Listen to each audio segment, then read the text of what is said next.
Hello दोस्तों, आप सभी का स्वागत है डीबीएफ कैट हाउस तावन की स्टोरी सीरीज के चौथे एपिसोड में। प्लासी की यह लड़ाई बहुत ही दिलचस्प थी। नवाब की फौज बुरी तरह पिट गई। जानते हैं ऐसा क्यों हुआ? इतिहासकार नवाब की हार के लिए उनके जनरल मीर जाफ़र को जिम्मेदार मानते हैं, क्योंकि मीर जाफ़र ने अपने हिस्से की फौज को जंग में लड़ने के लिए नहीं भेजा। लेकिन कुछ और इतिहासकार मीर जाफ़र की गद्दारी के अलावा नवाब की नासमझी को भी दोषी मानते हैं।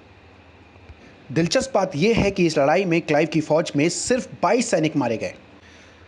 गद्दारी के बदले मीर जाफ़र को इंग्लिश ईस्ट इंडिया कंपनी ने वादे के अनुसार बंगाल की गद्दी दे दी और सिराजुद्दौला का सर काट दिया। प्लासी की यह लड़ाई बहुत ही दिलचस्प थी, पर इसकी डिटेल कभी और। खैर, मीर जाफ़र को अपने हाथ की कठपुतली बनाकर ईस्ट इंडिया कंपनी ने बंगाल में व्यापार और ज़मीन पर पूरी तरह से कब्जा कर लिया। मगर 1760 में Mir Jafar east India company से बहुत नाराज़ हो गया और उसने डच ईस्ट इंडिया कंपनी के साथ राजनीतिक जोड़ तोड़ किया ताकि वो इंग्लिश ईस्ट इंडिया कंपनी को शिकस्त दे सके।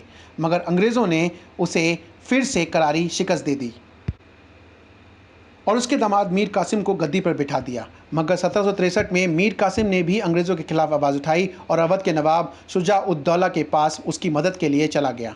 अगले साल अक्टूबर 1764 में मुग़ल बादशाह शाह आलम II और अवध के नवाब के साथ मिलकर मीर कासिम ने फिर से अंग्रेज़ों को ललकारा, इस बार बक्सर में।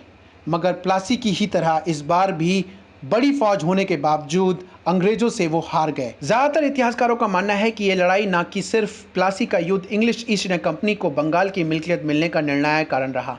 अंग्रेज़ों की बक्सर की जीत के समय रॉबर्ट क्लाइव इंग्लैंड में था, जिसको तुरंत ही बंगाल के नए गवर्नर बनाकर हिंदुस्तान में भेजा गया, जो हिंदुस्तान के मुकद्दर में एक नया मोड़ लेकर आया। बक्सर की लड़ाई के बाद क्लाइव चाहता तो मुगलों की गद्दी दिल्ली पर भी बैठ सकता था, लेकिन उसको उस वक्त ये करना मुनासिब नहीं लगा, क्योंकि उसको मुगलों और अवध का साथ चाहिए था, मराठाओं और उत्तर पूर्व के अफगान दुरानी घुड़सवारों के हमले से लड़ने के लिए।